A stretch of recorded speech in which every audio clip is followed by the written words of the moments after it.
In crypto today, a lot of people want to have their cake and eat it too. They love that Satoshi disappeared and left Bitcoin leaderless.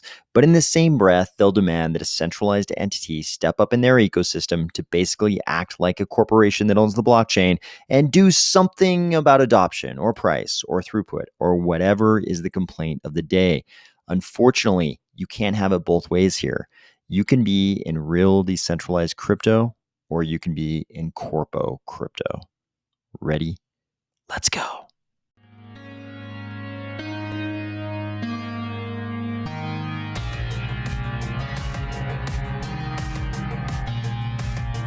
Today, we're going to discuss the huge difference between the real decentralized crypto we're trying to do over here in Cardano versus the Corpo crypto practiced elsewhere. Messari's State of Cardano report, Gensler going before a very rightfully upset House committee and taking mad fire, and a new crypto scorecard for Congress. If you can't tell if this guy is trying to sell you insurance, a new blockchain, or a new religion, or if you're finding value in these videos each weekday, please consider delegating to the army of spies. Stake pool, ticker, AOS. Charles dropped this video today where he makes a very good point about the nature of blockchain ecosystems. The video is called MBO, right-clicking and growth hacking. MBO stands for member or members-based organization, and that's basically what Cardano was about to become. But looks like this video was catalyzed mainly by posts like this one he's showing us here. So this poster says, just had a call with Polygon, and it sounds like Polygon was very helpful. He says, looking for marketing? Great. Let us know how we can help. Looking for investment? Awesome. Here's the contact. Do you need help with NFTs? Splendid. Here's a contact. Developing a mobile app? We are interested. Here is the contact. You actually feel welcome and wanted. I sure have missed that feeling. So obviously, if someone who was previously in the Cardano ecosystem or currently in the Cardano ecosystem makes a post like this, it's kind of a veiled criticism of the lack of these kinds of things in Cardano. But Charles had a pretty good response to this. You know, he points out that there's a difference between a decentralized ecosystem like Cardano and one of these ecosystems where there's this centralized party who has set themselves up with enough funds to do these kinds of things. And I think this goes a lot toward to the nature of kind of human interaction with tech platforms these days. Because outside of crypto, what we're used to is some kind of mega corp, some kind of gigantic corporation that runs the tech platform. And then the human consumers interact with that platform. And if anything goes wrong with the platform, if there's anything at all going on with the platform, you can level all of your criticism at that mega corp because they're the ones making the gigantic profits. So it's very natural to look to a giant centralized party to fix any problems going on in the tech platform, because that's usually how it works these days, and definitely outside of crypto. We don't have many tech platforms that are widely used that aren't run by some kind of gigantic corporation. They exist, but most of them are gigantic corporations. And I think that's what people have come to expect. So they come into crypto and they get into a truly decentralized blockchain ecosystem, and they sort of look around for who is supposed to be in charge. And then they assume that that party is going to fill all the same roles that a centralized corporation would. And that's just not the way it works in a truly decentralized blockchain ecosystem. If we look at the very first blockchain ecosystem, the reason that crypto has captivated the imagination of so many of us around the globe is the decentralization part. Satoshi disappeared. We don't know. Did he die? Did he walk away? Did he just become the CEO of Blockstream? We don't know. Depending on who you think Satoshi is, Satoshi disappeared. And Bitcoin was left leaderless, which is why Bitcoin has been so resistant to things like regulation. It's why Bitcoin wasn't corrupted, why it didn't turn into some kind of corporate perversion of the original vision. It's because There was no person at the center who was responsible for everything and profiting off everything. But of course, I just use the word profit, which means people will do whatever leads to that profit. If there is profit to be made, people will figure out a way to insert themselves so that they collect that profit. And that's exactly what's happening in crypto. In crypto, we've taken this beautiful decentralized concept, and in many blockchain ecosystems, it's turned into this thing where you have a central corporation going under some other name. It's always thinly veiled. It's thinly disguised. It's like a lab entity or something like that. And whether it's supposed to be a DAO or a lab entity or, maybe even kind of a foundation, kind of not, whatever they're calling it, it's often this entity which has reserved a lot of the coins for itself. And don't get it twisted. There is profit in there. The reason they did that was because they're going to make some profit off those coins. Somebody's getting paid. Those coins, there might be some period where the coins are locked up and they're in a treasury. But eventually, what usually happens is the humans who are involved with that entity, whether it's supposed to be a foundation or a lab entity or something, those humans are getting paid. They're getting paid a lot of times out of those coins they reserve for themselves. There's profit being made there, and it's going into human pockets, even though it might just be this sort of non-material, non-physical entity. This entity that sounds altruistic in many ways. There are usually humans making a profit there, and a lot of blockchain ecosystems they've kind of run with that concept, that train of thought. And these central entities in these blockchain ecosystems have basically become the same as those massive corporations running the other tech platforms. It becomes very hard to distinguish what they're doing and even the way they make a profit from those gigantic tech platform mega corporations. They're very corporate. And they do start filling the same kinds of roles. Granted, you could argue maybe they don't make their profit in exactly the same way. Like often the tech platforms will be charging the consumers some kind of per transaction fee. Obviously blockchain ecosystems, they do that too, but it goes to the validators in a lot of cases. But these entities, they've reserved a lot of the coin for themselves, and they're going to be selling that coin at some point in the future, maybe a little bit by bit, maybe a lot at once, but they're going to sell those coins, and that's how they're going to make their money. And because they're doing that, they can afford to do things like all of this customer service, attracting developers to their blockchain ecosystem by helping with marketing, helping with investment, helping with NFTs, helping with the mobile app that these developers want to build. But these things, these are the hallmarks of a centralized party that regulators are going to target. If you're doing all these things for your blockchain ecosystem, and you also are going to make a huge profit because you reserved a bunch of the coins for yourself, it becomes very hard to distinguish you from just a regular corporation, a thinly disguised corporation that is making a huge profit off this blockchain ecosystem. You're running all the kind of customer support, you're running all of the developer support, doing all these things. This is very different than something like the vision for Bitcoin originally. And don't forget, Satoshi didn't accidentally create an ecosystem that was very resistant to regulation. Satoshi remained anonymous for a reason. And part of that reason, let me assure you, we can suspect at least, we can have a very healthy suspicion that Satoshi understood that anybody who was going to create any kind of digital currency was going to come under, regulatory fire. And one of the only ways to be safe, to insulate yourself from that regulatory danger, would be to be anonymous and to not have some centralized entity. There was no Bitcoin Labs with Satoshi installed in the CEO position because he knew eventually regulators were going to come down hard on anybody creating any kind of digital currency. And the only way to avoid those problems was to not be that centralized party, not be this thing that really looks like a corporation and does all of these kind of things. helping with marketing, helping with investment, helping with NFTs, helping with a mobile app. If you do that, you're going to look like a corporation to regulators.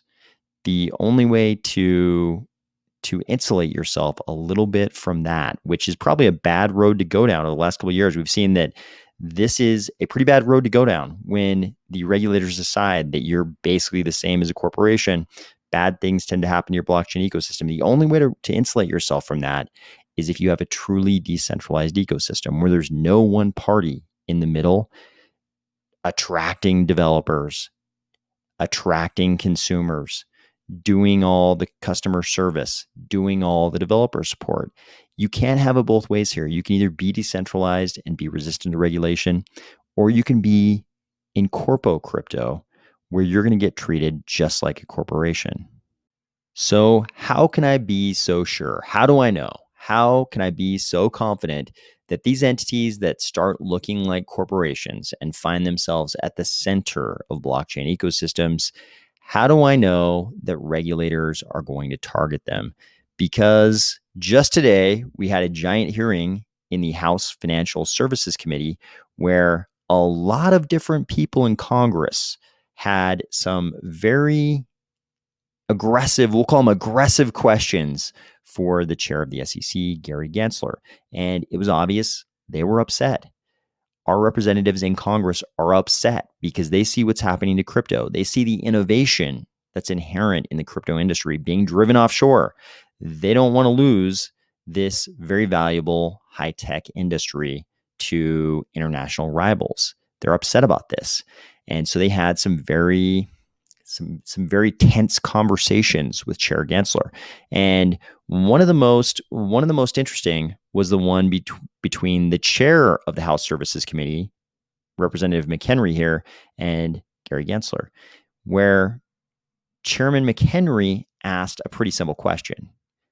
Is Ethereum a security? And he pointed out the CFTC has recently said that Ethereum is a commodity. Authorities in New York have said that Ethereum is a security, and the SEC is somehow silent on this issue. So we asked Chair Gensler, is Ethereum a security? And Gary Gensler, of course, did what he likes to do, and that's absolutely not give an answer to simple questions. You ask him, is the sky blue? And he'll start giving you a history lesson about how the 1933 Securities Act and the 1934's Exchange Act were passed, the legislative history of those two acts back in the 1930s. He'll start talking about something like that rather than give an answer to a simple question. And McHenry, of course, was visibly frustrated by this. He said, how can you say that there is regulatory clarity for this important industry when even the chair of the SEC won't tell the world if he thinks Ethereum is a security or not? And so eventually McHenry pushed Gensler, and eventually Gensler started to spit out something he said in the past that's very indicative of his true perspective on whether or not a crypto asset is a security. He started to say this: if there's a group of individuals in the middle and the public is anticipating, and then we get a ... Because McHenry was so frustrated, he immediately cut him off because he knew what he was doing. He was not answering this yes/no question. He immediately cut him off and pointed out he just wants an answer to this simple question. But what we know Gensler said in the past about this is that he looks at it and asks the question, is there some entity in the middle of a blockchain ecosystem, of some crypto project? Is there an entity in the middle with things like a website? He's actually mentioned that it's a factor, whether or not they have a website, whether or not they have social media profiles. These are things he's looking at. Is there an entity in the middle that's causing the public to anticipate a profit based on the efforts of that entity? And this is a very important thing. There's a reason why in Cardano we see IOG trying to decentralize the ecosystem. They don't want to be that entity in the middle because it's very obvious that that's what an SEC under Gary Gensler is looking at. Is there an entity in the middle who is promoting that cryptocurrency? Are they doing the things that we talked about in terms of that social media post we just looked at? Are they helping with marketing? Are they helping with investment? Are they looking like a corporation that's just promoting securities? of which invariably they own a lot of.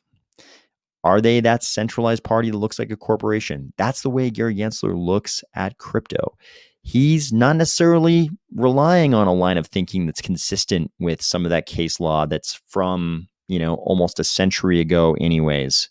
He's not thinking like that. He's just asking, does it seem like there's a promoter? Is there an entity in the center that looks like a corporation promoting what would otherwise be a security? If so, I'm gonna view it as a security. He can't come out and say that because he's got all these pending cases like the Ripple case, and he doesn't want to do anything that might jeopardize the SEC's position in those cases. But it's obvious that's the way the SEC under Gary Gensler looks at crypto. They just ask, is there some kind of entity in the middle that's promoting that project? And this is why you've got to be in the decentralized crypto business. You've got to start looking a lot more like Bitcoin and a lot less like Corpo Crypto. By the way, Gensler took a massive beating in this hearing. It was a long hearing, and there were a lot of pro-crypto congressmen and congresswomen in this hearing, and they all had some pretty aggressive things to say to Gensler. Tom Emmer may have been the most angry. It seemed like his head was going to explode. He talked about Operation Choke Point 2.0, Gensler meeting with FTX, Terra Luna and FTX failing on Gensler's watch, the lack of rulemaking for crypto under Gensler, the 55 enforcement actions against crypto under Gensler, the lack of any ability for crypto to register with the SEC under Gensler, and a whole bunch of other things. It was pretty much just Tom Emmer trying to make sure his head didn't explode while he lectured Gensler on how bad Gensler is at being the chair of the SEC. Emmer capped it off by telling Gensler that he was an incompetent cop on the beat who was pushing American firms into the hands of the CCP. Congressman Davidson said that due to Gensler's many failures and many abuses of power, he was introducing legislation to remove Gensler as chair of the SEC and completely restructure the SEC. While this may not have been a fantastic day for Gary Gensler, this was a pretty good day for Cardano. So today, Messari published a State of Cardano Q1 2023 report. I haven't read through this entire thing, but I've heard that this is pretty fair, neutral, and unbiased reporting on Cardano, which is very hard for us to get. Historically in Cardano, it's been very hard for us to get any kind of mainstream crypto coverage of our ecosystem and have it not be super slanted against our ecosystem for various historical reasons. They don't like us. We already knew that. So how did we get this fair and unbiased, I've heard, reporting from Messari? Well, if you skim down to the bottom of the report, you'll see exactly why. This report was commissioned by IOG. All content was produced independently by the authors and does not necessarily reflect the opinions of Messari or the organization that requested the report. The commissioning organization does not influence editorial decision or content. So Messari is telling you, hey, IOG paid us for this report. They commissioned this report. They paid us to make the report, but the content of the report was produced independently, and IOG did not influence the content of the report. So you can take that for whatever you will, but you can't say that IOG hasn't given a lot to this ecosystem. IOG built Cardano. I think we can say that. There were other contributors, of course, but IOG really built Cardano, and they're still doing a lot for the ecosystem. I think people are going to miss they're going to miss these days in a lot of ways when we switch over to this post Voltaire era in Cardano, and IOG no longer holds such a central position. For all the reasons we talked about it earlier in this video, it's important that we do this. We must go through this transformation, but I think people are going to miss a lot of things about IOG being at the center of the ecosystem all these years. Finally, if you get confused about who loves us and who hates us in the US Congress, the Crypto Action Network is giving you this crypto scorecard of both the Senate and the House. And one of the remarkable things about this is that you can see we have allies on both sides of the aisle. There are Democrats and Republicans who understand and support crypto. At the very bottom of the Senate, you can see the dragon residing in the very last place with an F grade. No surprise there. In the House, same thing. We have allies on both sides of the aisle. Crypto is a very Crypto is a very inspiring and persuasive idea. And people on both sides of the aisle get this, come all the way to the bottom. And in the House, we see Brad Sherman with the F score, the very bottom spot. No surprise there. This was sent to me by Crypto, obviously. Thank you for sending this over. I hope everybody's having a great week, and I'll talk to you tomorrow.